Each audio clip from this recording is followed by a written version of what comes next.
Welcome friends, let us talk about, we in the previous module we looked at the back propagation, the prerequisites to back propagation. In this particular module we will be looking at the learning process in back propagation neural network, and we will also be having some introduction to the other type of neural network which is also used in practice called Hopfield networks. Learning in back propagation network, we have already seen that how the Hi and Oj are calculated.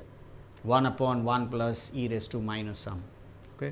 Those xi's and wi's and all that, they are multiplied and you get. So, that's how it is done. That is the first thing that we have already seen, and we know that the output is a real value between 0 and 1.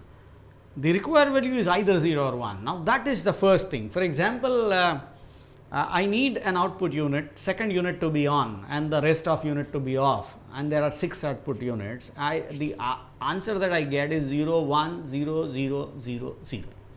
Okay. The second unit is 1, the rest are 0. So, that is what I want, but I may, because the output between 0 and 1, I may get something like 0.1 instead of 0, the first unit. The second unit 1, instead of that I get 0.98, and second, third one, and so on. So, I get other than 0 as values of output. Now, how that problem can be solved, or rather how to handle that, that is the first thing that we will discuss. The PowerPoint looks, you better look at the PowerPoint now. It says that the actual output that you get is 0.1, 0.01, 0.92, 0.25, 0.92, 0.87, when I actually want is 0, 0, 0, 0, 1, 1.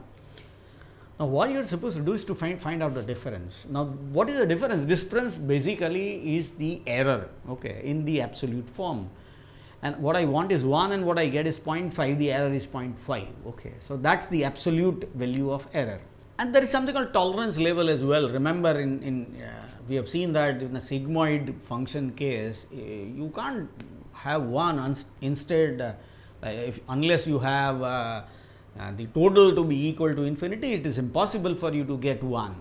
So, you will have to have the tolerance level. For example, we have assumed tolerance level to be 0.9. Okay. So, what does that mean? That if the difference between what is expected and what is outcome is less than 0.10, we accept it as valid input. So, that is the second point. Remember what we discussed about expected values, the values that we get between 0 and 1. The third one is the difference, and the fourth thing is the tolerance level. If the difference is less than the tolerance level, accepted, that unit is not required to be learned further, it is said to be learned. And the output unit errors are known as delta 2 conventionally, okay, the second layer. Weight, there are 2 layers of weight, W1 and W2. Okay. Remember what we discussed about, the inputs flow in this direction, the errors flow back. First of all, the errors are available at output layer. So, at output layer we look at what is the actual value, what is the expected value, and what is the difference. So, the actual value is Oj and the expected value is Yj, then the difference is Yj minus Oj. Okay. But this is an absolute value of error and we require to normalize it. So, we multiply that by Oj into 1 minus Oj. Why I am doing it, I cannot explain, but accept this. So, it is Yj minus Oj, the absolute value of error, then you multiply it by Oj into 1 minus Oj. Similarly, error at Hi or hidden unit is calculated in a similar fashion. So, what does it do? Okay. We call it delta 1, the error at Hi.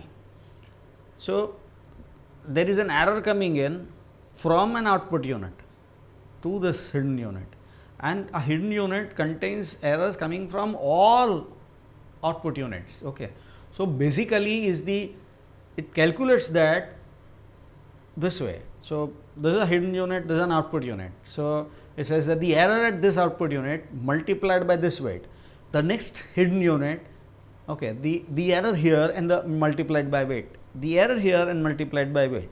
So, in this fashion it calculates, and it is shown on the screen, the W211, that W2, the second layer weight, 1, 1, the hidden layer 1, 2, the output layer 1, and error at 1, it is propagated back. Okay. Same way, error at O2, and it is W2, 1, 2. Okay. So, that's how it calculates W1, 3 and so on. So, it calculates that way. So, that way you calculate the error at the hidden layer. The next slide shows the formulae. So, it is sigma I equal to 1 to m, because there are total m output the hidden units. So, W2 1j multiplied by delta 2j. Now, that is the error at the HI, ith hidden unit. Okay. So, that is how it is shown. Look at two values calculated, delta 1 for the first hidden unit and delta 1 for ith unit. You can see that it is h1 into 1 minus h1 or hi into 1 minus hi, that is for normalizing the error. Okay. The absolute value of error is normalized by multiplying this. And you can see that the summation is also the same, the hidden unit, output units, the error here and weight, error here and weight, error here and weight. The multiplication and those multiplications are summed up. And when we are looking at this, remember we had a problem of negative and positive misclassification. So, negative misclassification you will have to increase weights, positive misclassification you will have to reduce weights, and that is you have to calculate weights that way. Interestingly, Oj into 1 minus Oj or Hj into 1 minus Hj is always negative, because one of them is positive, the other one will become negative. Okay, so that is always negative. So, that is one thing. So, error, if you just add that thing, multiply that thing, it negates everything. For example, Yj is more than Oj. Okay, Yj minus Oj is positive. When you multiply with Oj and minus Oj, it becomes negative. Similarly, if it is negative, Yj is less than Oj, the multiplication, the value becomes positive, the error is high, and that you can just add. Okay, so you don't need to process it further, you will just add that, because the sign is taken care of. Okay. The W211 error is based on H1 and O1, W211, H1 and O1, W212 is H1 and O2, and so on. Okay. If you want to update this weight W211, okay, so that is here the output unit W2ij, jth output unit, ith hidden unit. Okay. So, that is the weight between the W2ij is a weight between ith hidden unit and jth output unit. Okay. So, if you want to update that weight, that depends on H1 that is coming in, the value that is coming in, and the error that is coming from this side. Okay. So, that is something that you will have to change. Okay. That is going to have an effect. So we have this multiplication Hi into delta 2j, ith hidden unit, jth output unit. Remember this, they are not same, I and j are different. So, if I want to update that weight, the formula is shown on the screen, delta, that difference is known as delta W2ij. So, that is Hi into delta 2j, and that is also multiplied by a value called eta, that is 0.35. People found that if you use this, it learns better. Okay. So, that people use, the researchers use. Sometimes, and many a times it is kept in some other values also, but usually it is between 0.3 and 0.4. Similarly, W2ij, the new value of that weight obviously is the old weight plus this delta value, the change that we want, plus that delta. Okay. And people have also, researchers have also found that by just simply adding this, the network will definitely learn, but will learn bit slowly. So, what you can do is, in the initial run you let the weight gets updated that way, but later on you multiply that with a value called alpha, which is quite near to 1, 0.9 or something. So, when that is multiplied, the speed of learning improves. The same thing happens in W2ij as well. Almost the similar set of calculations are made.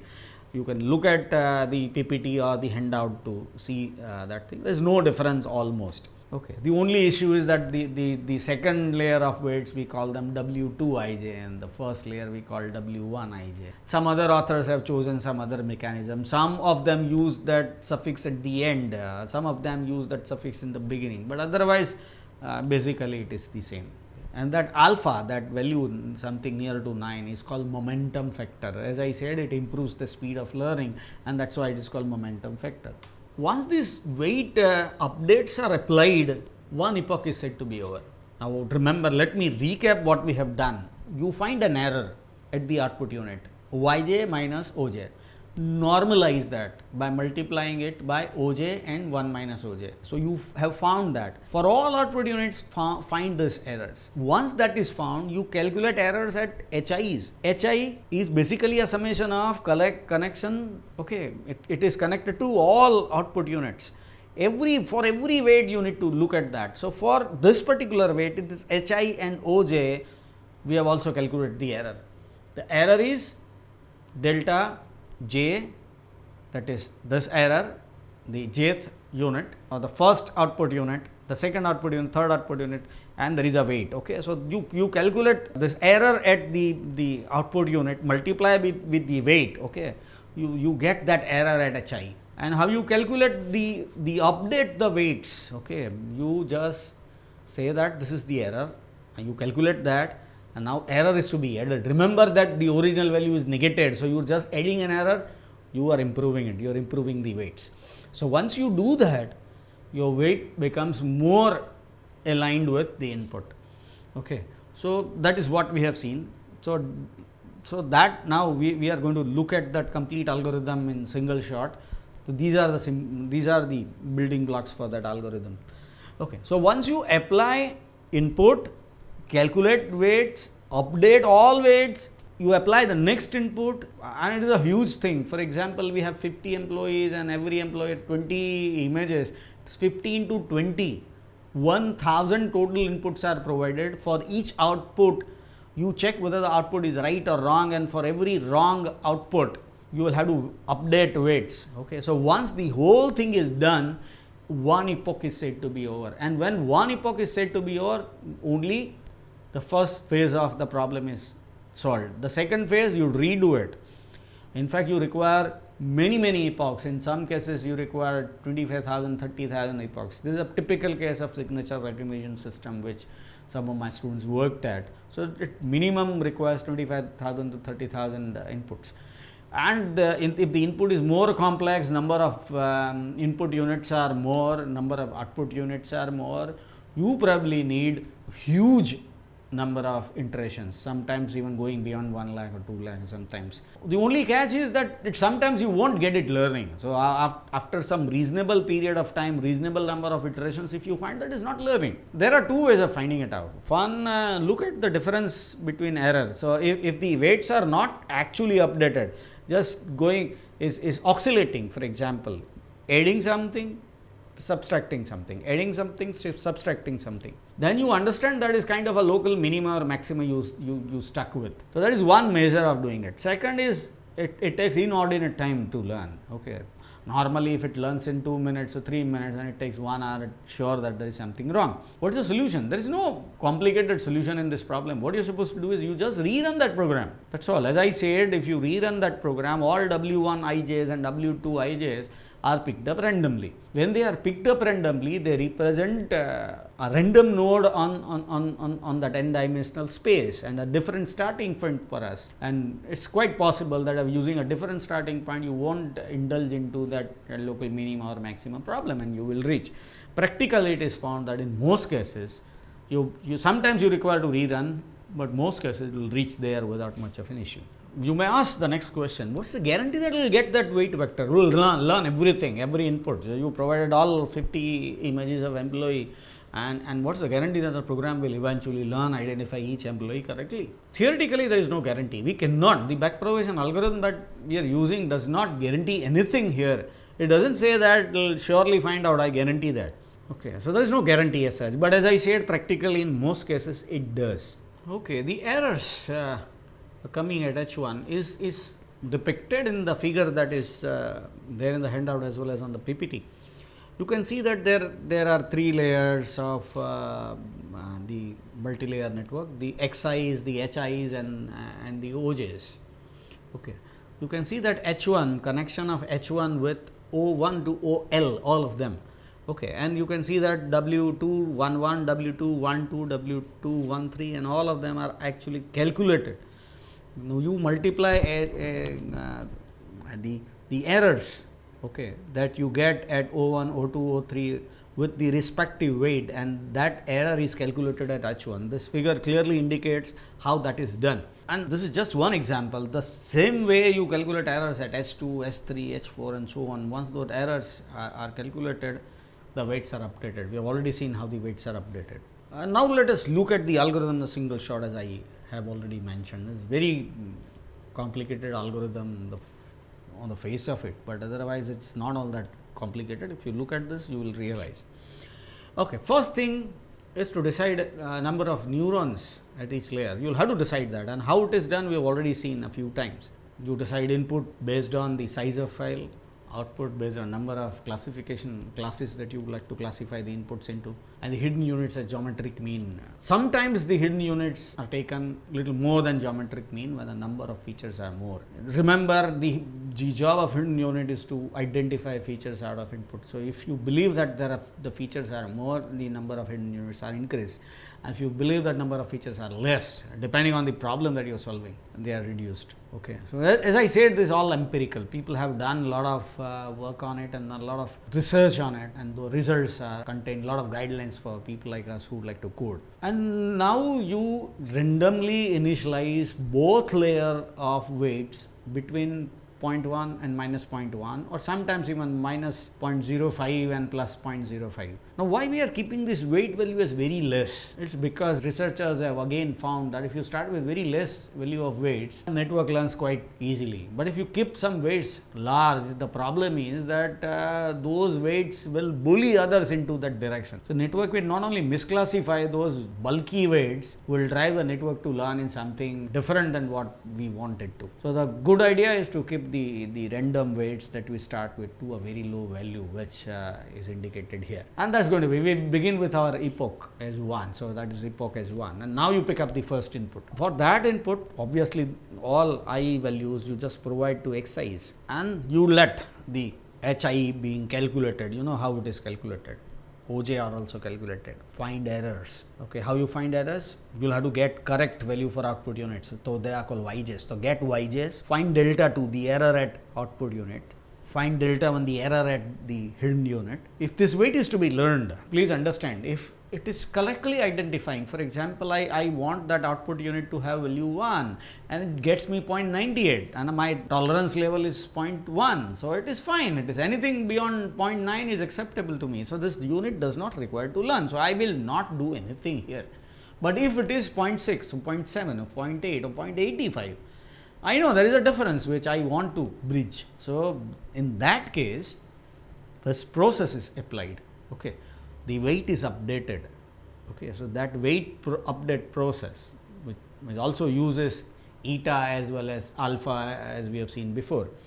And once you do that, now first of all you decide the W2 ij and then W1 ij, and then update the weight by old weight plus this delta. Okay, and old weight plus alpha into delta, and so on and so forth, which we have already seen. So I am not going to stress it further here. Now this is something to be done for a single input. Once this input is done, you will try the next input and the next and the next and so on till all inputs are done. When all inputs are done, the weights are updated, one epoch is said to be over. So the epoch value is incremented by 1. And if all units have learned everything, you stop. If it is not, you start with the next epoch. Okay, so you go back to the place and restart. Okay, so the algorithm have to restart from that place. Again, take the first input, second input, third input, update weights, update weights, update weights. And at the end, if it finds that, okay, there is a unit which is not learned, and will again restart. So it will continue till all units are learned. That means that the expected value and the value that you get, the difference between them is less than the tolerance value. For all units, if it is the case, the neural network is said to have learned what we want it to. Once that is done, what we do is we store this weight W1 ij is basically a matrix. W2 ij is also a matrix. So this matrix value is stored somewhere. Why? Because whenever we are testing this neural network, we will provide this information. And now we are not going to change this weights. We just let it flow and we see what the output is. So that is called testing. Now the testing also, you need an algorithm. So how? Well, then the algorithm, the handout and the PPT contains that algorithm as well. The algorithm begins with simple. Okay, the same backpropagation neural network setup is provided, but instead of providing random weight values, you just populate it by the weight matrix that we already have stored. Now you provide the first testing input, let it flow, and the output is generated, that output is recorded. Output is not, you don't flow the errors back, you don't do anything, you just note the output. And it is quite possible that you test the input for 20 test cases, and out of that 18 you get the correct answer, 2 you may not. That is perfectly acceptable.